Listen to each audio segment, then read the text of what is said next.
हाय वर्गो, ये है आपकी लव रीडिंग। लेट्स सी आपकी लव लाइफ में क्या कुछ होने वाला है, आपकी प्रेजेंट एनर्जीज क्या हैं और फ्यूचर में आप क्या अनफोल्ड करने वाले हो अपने लव लाइफ में। ओके, सो वर्गो के लव लाइफ में क्या होने वाला है, क्या क्या चेंजेस वर्गो अपनी लाइफ में देखने वाले हैं।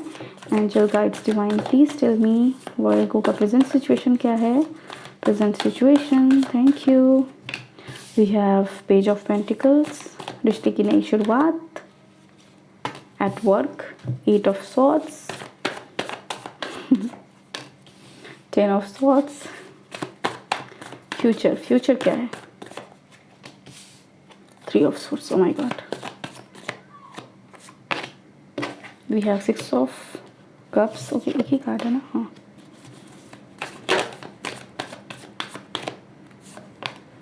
And lovers card, 3 of swords के बाद 6 of cups क्यों है। So we have star card and we have the tower,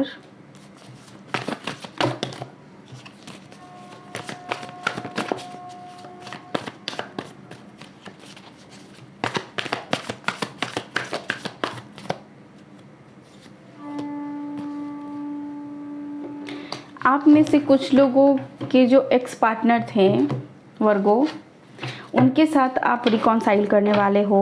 ये सबसे पहला मैसेज मैं आपको देना चाहूँगी, ठीक है, क्योंकि सिर्फ वो ये फ्यूचर में होने वाला है। ओके, 6 ऑफ कप्स की भी एनर्जी है एंड 10 ऑफ कप्स की एनर्जी है। मैंने देखा था ये कार्ड्स क्यों आए हैं यहाँ पे। ओके, सो यस, आपकी रीडिंग शुरू करते हैं। कुछ लोगों के लिए ये मैसेज है कि आप अपने वर्क प्लेस पे अपने लाइफ पार्टनर को, आपके जो फ्यूचर पार्टनर हैं, आप उनसे मिलने वाले हो, ठीक है। पहला चीज़ तो यही है, चीज़ें शुरू होने वाली हैं। कुछ लोगों की लाइफ में जो ब्रेकअप से गो थ्रू किए हैं, उनके लाइफ में शुरुआत तो है, अपने लाइफ की नई शुरुआत अपने काम के थ्रू करने वाले हो आप। और बहुत बंधा हुआ, ऑल्दो आप बहुत फ्री हो। देखो, एक ऐसा फेज है। अच्छा, एक बात बताओ, आप ऐसी एनर्जी में हो प्रेजेंट में, आप अंदर से टूटे हो, अंदर से परेशान हो, अंदर से पूरी तरह से डिप्रेस्ड हो, स्ट्रेस्ड हो, एंग्जाइटी में हो, लेकिन आप लोगों के सामने एक्ट कर रहे हो कि आप खुश हो, आप नॉर्मल हो। और आपके इर्द गिर्द जितने लोग हैं उनको पता है कि आप ठीक नहीं हो। अभी जस्ट कोई पर्सन या तो आपके लाइफ से गए हैं, या फिर आप किसी पर्सन से आपने ब्रेकअप किया है कि मुझे अब इस पर्सन के साथ नहीं रहना, ठीक है। और ये चीज़ें आपको तोड़ के रखा हुआ है प्रेजेंट सिचुएशन में। आपके आसपास के लोगों को पता है कि आप ठीक नहीं हो। फ्यूचर में भी आपका ये कंटिन्यू होने वाला है।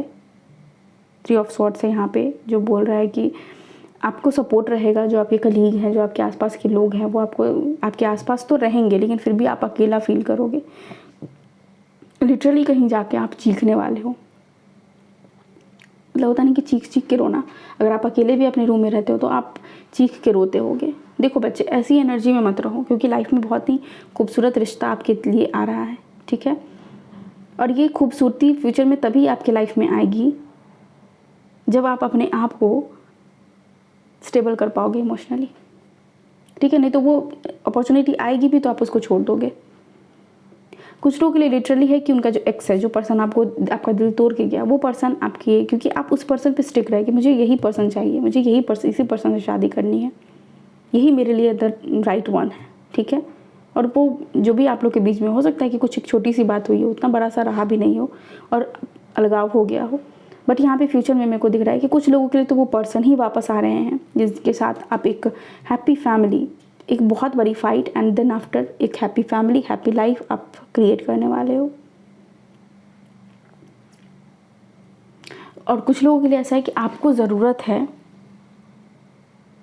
कि आप लिखना शुरू करो कि कैसा पार्टनर अपने लाइफ में मैनिफेस्ट करना चाहते हो। अगर आप टूटे हो, बिखरे हो, तो आप अपने आप को समेटना शुरू करो, अपने जीवन में बदलाव लाओ। आप देखो कि जो आप थे प्रेजेंट में, जो आप हो, वैसा पर्सन अगर फ्यूचर में फिर किसी रिलेशनशिप को मैनिफेस्ट करेगा तो उसकी लाइफ में फिर वही होगा। जब भी ब्रेकअप हो तो ज़रूरत ये नहीं है कि दूसरे की गलती देखी जाए। ज़रूरत उस वक्त ज़रूरी सबसे इम्पॉर्टेंट चीज़ है कि खुद की गलती देखना शुरू करो। अगर आप बहुत मासूम हो, बहुत भोले हो, बहुत जल्दी किसी पे यकीन करते हो, तो ये भी आपकी गलती है। इमोशनली आपको इतना स्ट्रांग होना चाहिए कि कोई आपको मैनिपुलेट ना कर सके, कोई आपका फ़ायदा ना उठा सके।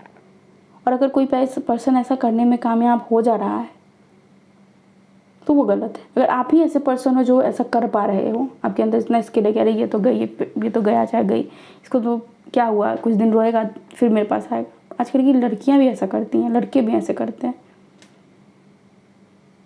तो ये गलत चीज़ है। हाँ, कुछ दिन रहेगी, आपके पार्टनर है, अगर उसके लिए आपके दिमाग में ऐसा सोचा रहा है कि अरे थोड़ा रो के थोड़ा दिन परेशान रहेगी फिर तो वापस आ ही जाएगी, उस एनर्जी में भेजो ही मत किसी को।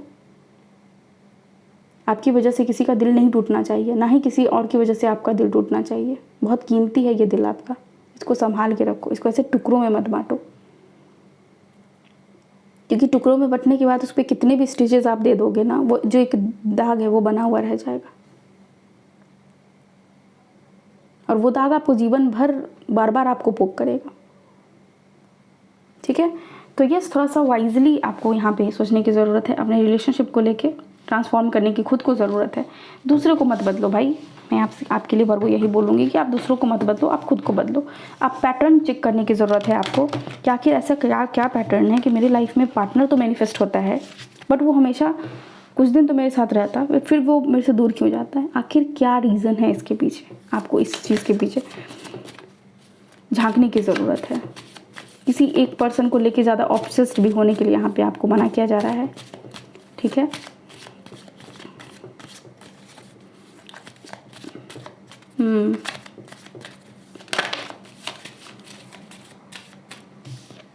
मुझे लग रहा है कि आपका इंट्यूशन आपको बताता भी होगा ये पर्सन आपके लिए सही नहीं है, ये पर्सन आपके लिए आपके साथ टाइम पास करने वाला है, बट आप अपने इंट्यूशन की सुनते नहीं हो। आप अपने लाइफ में बहुत सारा ब्रेकअप आपने देखा होगा, या फिर जो आपके पार्टनर है उनके लाइफ में बहुत सारा ब्रेकअप हुआ होगा, तो बहुत टूटे हुए पर्सन है। अगर वैसे पर्सन के साथ आप डील कर रहे हो और उनके साथ अगर रहना चाहते हो तो उनको कोशिश करो कि पहले उनको हील होने में उनकी मदद करो। ठीक है, क्योंकि उनका दर्द उनको चला रहा है, वो खुद नहीं चल रहे हैं, वो अपने बुद्धि विवेक अपने दिल से नहीं चल रहे हैं, वो अपने पेन के अकॉर्डिंग चल रहे हैं। तो ज़रूरत है कि वहाँ पे उस पेन को ही हील कर दो ताकि वो आपकी लाइफ ईजी हो सके उस पर्सन के साथ, राइट। और अगर आप बहुत पेन में हो तो आप मेडिटेट करो, रिलीज़ करो उस पेन को। पहले तो फील करना, क्योंकि पेन दर्द आता ही इसलिए ताकि आप उसको फील कर सको। मेडिटेशन करो, फील करो उस पेन को, मेरे साथ ऐसा हुआ, वैसा हुआ, वैसा हुआ, वैसा हुआ, और तब बोलो कि हे परमात्मा, मैं इस सारी चीज़ों को फील कर चुका हूँ, मैं अपना पश्चाताप कर चुका हूँ, मैं इस चीज़ को रिलीज़ कर रहा हूँ।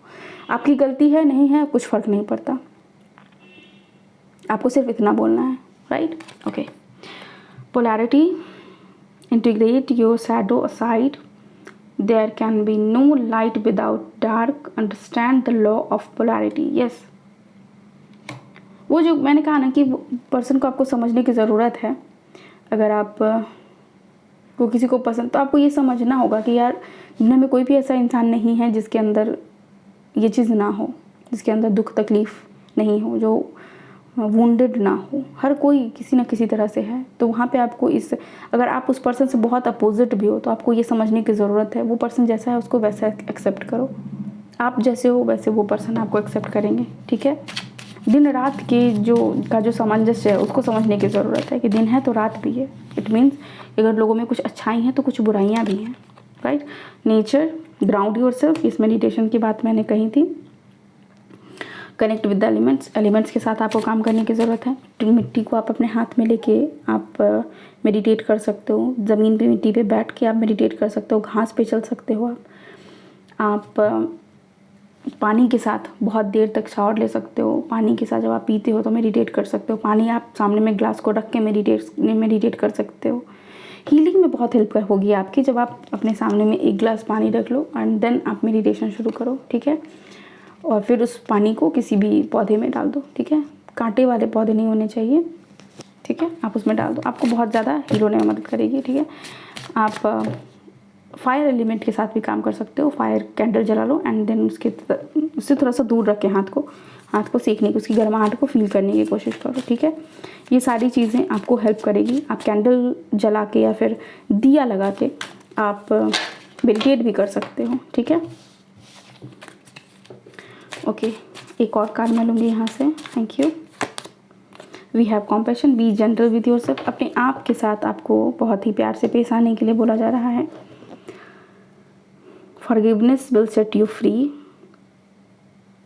See the light in yourself and others, अपने आप में और दूसरों में खुशी लाइट देखने की कोशिश कीजिए। और किसी ने आपके साथ बुरा किया, आपके साथ बुरा हुआ, माफ़ करो आप और आगे बढ़ो। जीवन यही है, माफ़ करो बट भूलो नहीं, और उस लेसन को हमेशा याद रखो कि उस पर्सन ने आपको क्या, वो पर्सन जो आपके लाइफ से गया, आखिर वो आपको क्या सिखा के गया है। ओके, सो वर्गो, ये है आपकी रीडिंग। आई होप आपको यहाँ से कुछ गाइडेंस मिला होगा। मिला है तो प्लीज़ वीडियो को लाइक कीजिए, चैनल को सब्सक्राइब कीजिए, दोस्तों के साथ शेयर कीजिए, एंड यस कमेंट सेक्शन में ज़रूर बताइए। Okay, take care, bye, I love you all.